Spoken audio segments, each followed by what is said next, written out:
வணக்கம். சற்று முன் கிடைக்கப்பெற்ற மிக முக்கியமான செய்தி ஒன்று வெளியாகி உள்ளது. சபரீசனின் பண்ணை வீட்டில் மறைத்து வைக்கப்பட்ட கருப்பு பணத்தை கைப்பற்றிய அமலாக்கத்துறை அதிகாரிகள் தற்பொழுது தலைமறைவாக ஜாபர் சாதிக் அவர்கள் தெரிவித்த வாக்குமூலத்தின் அடிப்படையில் சபரீசன் அவர்களது வீட்டில் சோதனை செய்த பொழுது கிடைக்கப்பெற்ற ஆவணங்களும் கருப்பு பணங்களும் தற்பொழுது சபரீசன் அவர்கள் தலைமறைவாக இருப்பதாக செய்திகளும் கிடைக்கப்பெற்றுள்ளது. விரைவாக அவரை கைது செய்வதற்கான நடவடிக்கைகளும் மேற்கொள்ளப்பட உள்ளதாக அமலாக்கத்துறை தரப்பில் இருந்து தகவல்களும் வெளியாகியுள்ளது.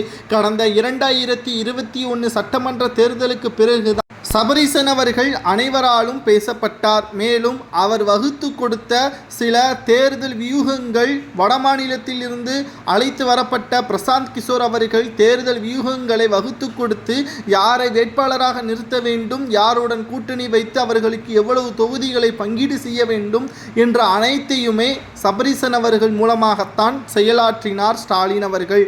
கலைஞரால் முடியாதது ஸ்டாலினால் முடிந்தது என்றால் அதில் மிகப்பெரிய ஒரு பங்கு சபரீசன் அவர்களுக்கு இருக்கிறது. இதன் மூலம் சபரீசன் அவர்கள் நிழல் உலக முதல்வராகத்தான் தற்பொழுது வரை இருந்துள்ளார்.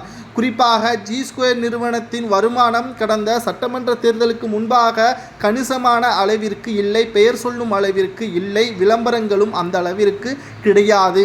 ஆனால் இந்த முறை 2021 சட்டமன்ற தேர்தலுக்கு பிறகு திமுக வெற்றியடைந்ததற்கு பிறகு சென்னை முழுவதுமாக, ஏன் சவுக்கு சங்கர் அவர்கள் கூட கடுமையான விமர்சனம் செய்திருப்பார், இவ்வளவு விளம்பரங்கள் அரசு அனுமதியின்றி செயல்படுத்தப்பட்டுள்ளதாகவும், குறிப்பாக சென்னை பாலங்கள் உள்ளிட்ட அனைத்து வளாகங்களிலும் சபரீசன் அவர்கள் நடத்தி வரக்கூடிய G2 நிறுவனத்தின் வளர்ச்சி, பங்குகள், குறிப்பாக நிதிநிலைகள் ஒட்டுமொத்தமாக அதிகமாக லாப நோக்குடன் செயல்படுத்தப்படுவதாகவும், இதனால் ரியல் எஸ்டேட் பெரும் வளர்ச்சியடைந்து இவருக்காகவே பத்திரப்பதிவு கட்டணங்கள் மாற்றப்பட்டதாகவும் தகவல்களை நாம் பார்த்திருப்போம்.